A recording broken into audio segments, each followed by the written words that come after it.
Welcome to Christ Church News this week.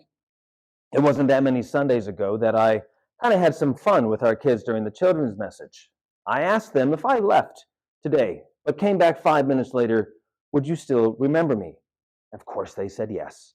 But then I said, what about a day? What about a month? What about an entire year? If I left for a year and then came back, would you remember me? And they all said confidently, well, of course we would. To which I said, knock, knock. They said, who's there? And I said, look, you've already forgotten me and I'm standing right here in front of you. Well, last week I shared a story for my sermon on Sunday morning. It was a story about monks living at a monastery in the forest.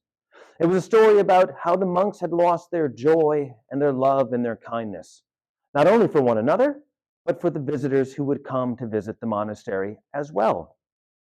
And so distraught, the abbot went for wisdom, and the wisdom that he was given was to go back to the monastery and to tell the monks, the Messiah is among you. And as they let that deep truth resonate with them, that the Messiah was indeed amongst them, they began to treat each other with the love and the kindness that they had lost.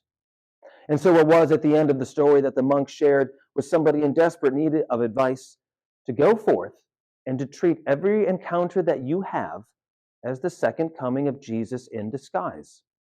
To treat everybody whom we encounter as the second coming of Jesus in disguise, God breaking into our lives in every person, at every moment. It's not easy to remember that deep truth at all times. It's not easy to remember it as you're about to lose your temper on the road or walking down the street. But it is a deep truth that if we can remember and put into practice, it will change our lives and it will change the lives of those around us. That is what we are still trying to do here at Christ Church. I mentioned it last week. We talked about a 2023 year in review. I talked about our love of God, be that through prayer and worship in the Eucharist, but I also talked about our love of neighbor, what we are doing here already at Christ Church and what we hope to do in the future. And so it was that last night we walked around this building as a small group of some of us who are exploring still with Partners for Sacred Places some strategic visioning for the future of our building and our use of that building here at Christ Church. And so we walked from room to room, this being one of those rooms, and we asked, what are we currently doing in this room? What could possibly we be doing in this room? How could this room change?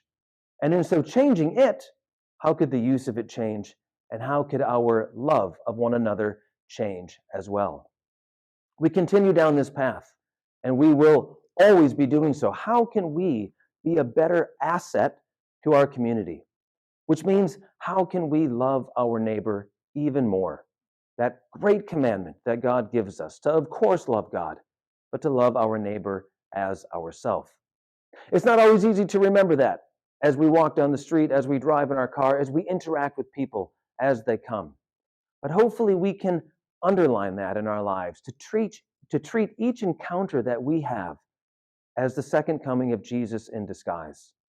Once again, if we do so, the love of God will be spread throughout this world and throughout this community through our little acts and our little encounters. We continue to strive here at Christ Church to love our neighbor the best that we possibly can. And we welcome you to join us in doing so. I'll see you next week.